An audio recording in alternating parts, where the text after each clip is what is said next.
When we think about failure, especially on a big institutional scale, we sort of expect it to be loud. Absolutely. It's almost a spectacle. Right. I mean, think about any major company that collapses or a bank that goes under. It's always noisy. There are headlines, lawsuits, people shouting. There's a narrative of a crash. You expect to see the smoke and the wreckage. If you don't hear that loud bang, you just assume everything's fine. But the source material we're looking at today, it really challenges that whole idea. We're looking at a failure that was defined by its silence. A really suffocating silence. We're digging into the documents around a specific human experiment.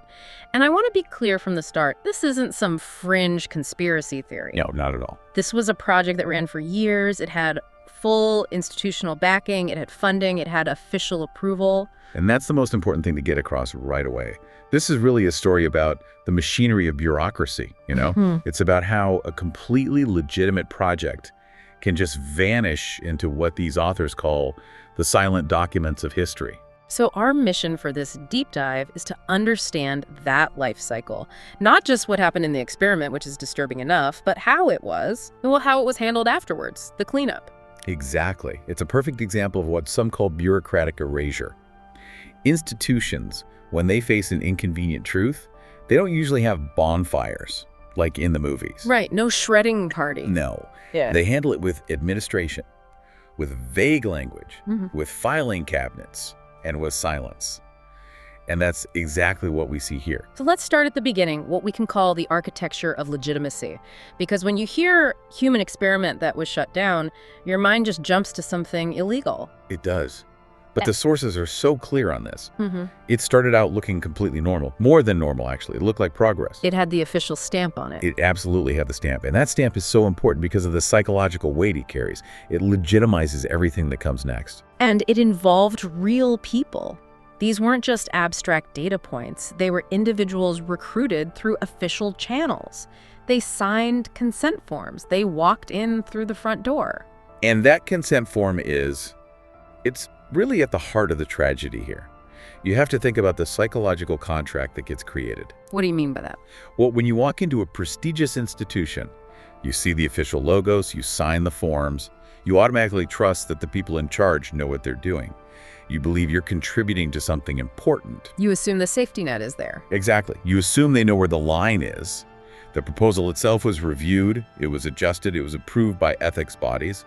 So on paper, the system worked. And what were they told the goal was? Something very standard.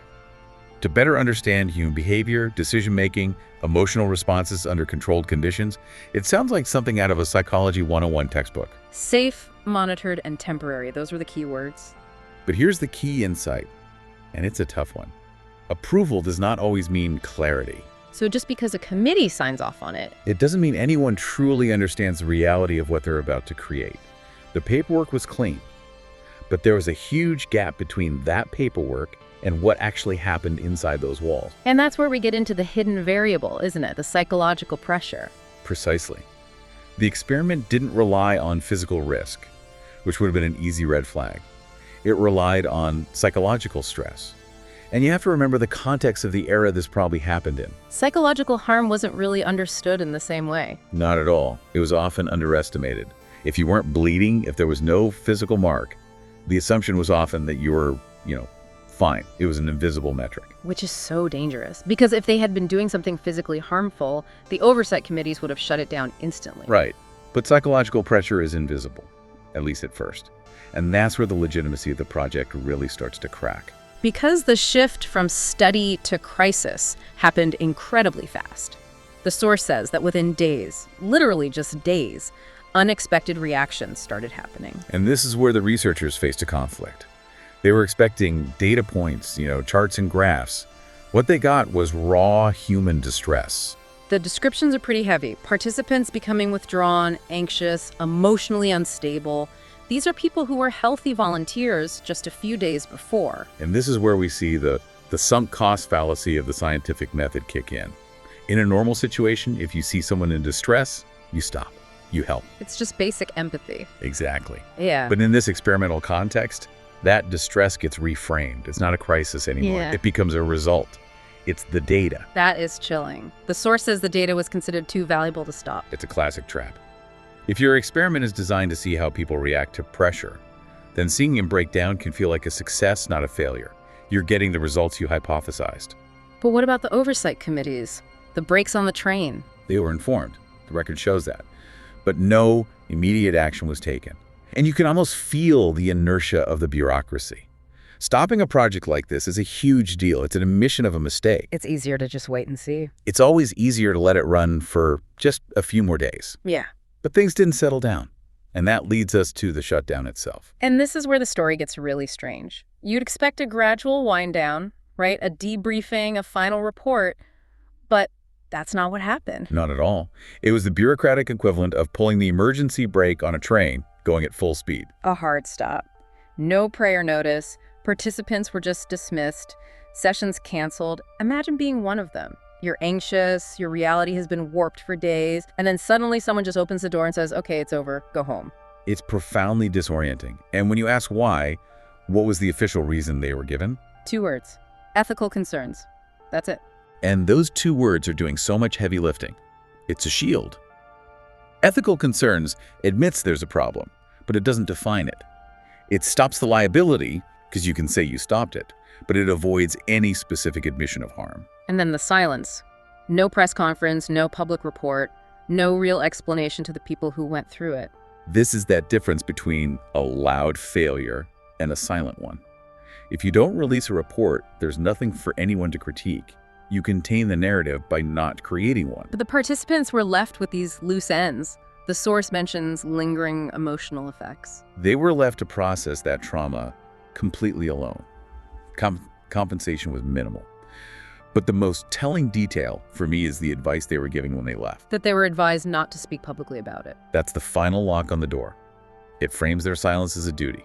It isolates every single participant. If you can't talk to anyone else who went through it, you can't form a collective story. You just think, maybe it was just me. Maybe I'm the one who couldn't handle it. Exactly. It atomizes the failure. Instead of we were harmed, it becomes I had a bad experience. Yeah. And that prevents a scandal from ever forming. Which brings us to today, this idea of institutional amnesia. Because the experiment wasn't completely scrubbed from existence, was it? No, and that's an important nuance. It wasn't deleted in some conspiratorial way. It was archived. It exists in academic footnotes, in ethics class discussions, but that's all it is. A footnote. It's visible, but it's blurry. It's rarely explored in full detail. Yeah. And you have to ask why. And the source suggests it's because the experiment is simply inconvenient. Inconvenient how? Well, it didn't fail to produce data. It worked, in a sense. It failed because it exposed a deep flaw in the system that was supposed to protect people.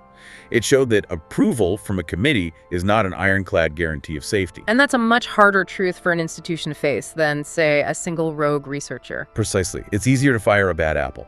But if the system itself is what allowed this to happen, that requires rethinking everything, so the bureaucracy just filters it out. It becomes a cautionary tale you whisper about, not a headline you publish. It's a form of passive censorship. You don't burn the book. You just put it on a really high shelf in a dark room and forget to update the catalog. So, to summarize this whole journey, we start with a project that is, by all accounts, legitimate. It has the money, the approval, the prestige. It's the definition of established science. It recruits people under this banner of progress, but completely underestimates the human cost of its own methods. It prioritizes the data over the person. And when the distress becomes undeniable, the institution doesn't fix it. It freezes, and then it just vanishes behind a wall of vague language. It's a masterclass in making a problem disappear without ever solving it. The bureaucracy of silence. It just makes you wonder how many other quiet failures like this are sitting in archives right now. That's the question, isn't it? We only ever hear about the loud ones, the quiet ones. We may never know the full scale of them. As we wrap this up, there's one final provocation from the source material that I think really sticks with you. It goes right back to that central contradiction. The experiment did produce data, so in a technical sense, it didn't fail. But the question that's left hanging is, if the project was ethical enough to begin, why was it never ethical enough to fully explain? And that's the thought we want to leave you with.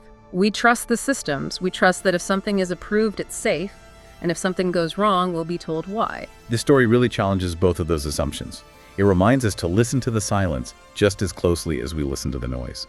Thank you for joining us on this deep dive. It's been a heavy one, but an important one. We'll see you next time.